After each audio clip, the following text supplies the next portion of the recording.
అశోకవనంలో సీత, మౌనంలో దాగిన అసలైన బలం. ఒక్కసారి ఊహించండి, లంక, రావణుడి రాజ్యం, భయంతో కంపించే ప్రదేశం. అక్కడ ఒక స్త్రీ, ఏ ఆయుధం లేదు, ఏ రక్షణ లేదు, కానీ చరిత్రను మార్చిన ధైర్యం ఉంది. ఇది ఒక నిశ్శబ్ద నిర్ణయం. అశోకవనంలో సీతాదేవి కూర్చొనుంది. చుట్టూ రాక్షసుల మాటలు, భయపెట్టే చూపులు, అధికార గర్వం. అప్పుడే రావణుడు ముందుకొచ్చాడు. నన్ను అంగీకరించు, లంకారాణివవుతావు, నీ జీవితం మారిపోతుంది అని అన్నాడు. అది మాట కాదు, బెదిరింపు, ఆక్రమణ. సీతాదేవి ఏం చేసిందో తెలుసా? అతన్ని తిట్టలేదు, శపించలేదు. నిశ్శబ్దంగా తన ముందు నేలపై ఒక చిన్న గడ్డి తుంపర వేసింది. అంతే. ఆ గడ్డి చాలా చిన్నది, చాలా బలహీనంగా కనిపిస్తుంది, కానీ అది ఒక సరిహద్దు. ఇక్కడి వరకు మాత్రమే అని చెప్పిన రేఖ. తను చూపించింది, నిన్ను దాటనివ్వను అని. ఇది కోపం కాదు, ఆవేశం కాదు, స్పష్టత. నిజమైన బలం ఎప్పుడూ అరవదు, నిశ్శబ్దంగా తన స్థానం చూపిస్తుంది. బలహీనుడు తన బలాన్ని చూపించేందుకు గొంతెత్తుతాడు. బలమైనవాడు తన విలువను తెలుసుకొని మౌనంగా నిలబడతాడు. సీతాదేవి చేతిలో ఏ ఆయుధం లేదు, కానీ ఆ గడ్డి తుంపర లంకంతా వణికించింది. ఆ క్షణంలో రావణుడు భయపడ్డాడు. శాపం వల్ల కాదు, శక్తి వల్ల కాదు, తన స్థిరత్వం వల్ల. ఎంత చేసినా తనను కదిలించలేకపోయాడు. ఇక్కడ ఒక లోతైన సత్యం ఉంది. నిశ్శబ్దం అంటే బలహీనత కాదు, అది నియంత్రణ. అరుపు అంటే శక్తి కాదు, అది అస్థిరత.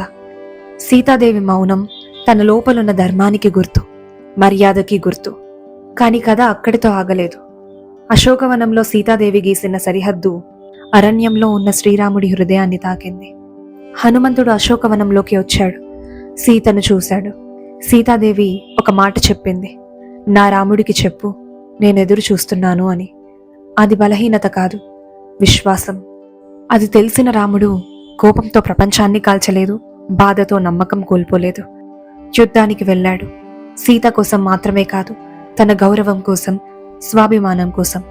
ఇది భార్య కోసం చేసిన యుద్ధం కాదు, ఒక స్త్రీ నిర్ణయాన్ని గౌరవించిన పురుషుని యుద్ధం. రావణుడికి రాజ్యం ఉంది, సైన్యం ఉంది, అహంకారము ఉంది, కాని రాముడికి ధర్మం ఉంది. అందుకే అంతిమంగా గెలిచింది అస్త్రం కాదు, అధికారం కాదు, ధర్మం. ఒకవైపు సీత మౌనం, మరోవైపు రాముడు ధర్మం. ఈ రెండు కలిసినప్పుడు అదే చరిత్ర అయింది. ఈ కథ కేవలం పురాణం కాదు, ఇది ఈరోజు మన జీవితాల కథ. ఇప్పటికీ కూడా కొంతమంది మన మౌనాన్ని బలహీనతగా భావిస్తారు, మన సహనాన్ని పరీక్షిస్తారు. అప్పుడు అరవాల్సిన అవసరం లేదు, ఒక రేఖ చాలు, ఇంతవరకే అని చెప్పే ధైర్యం చాలు.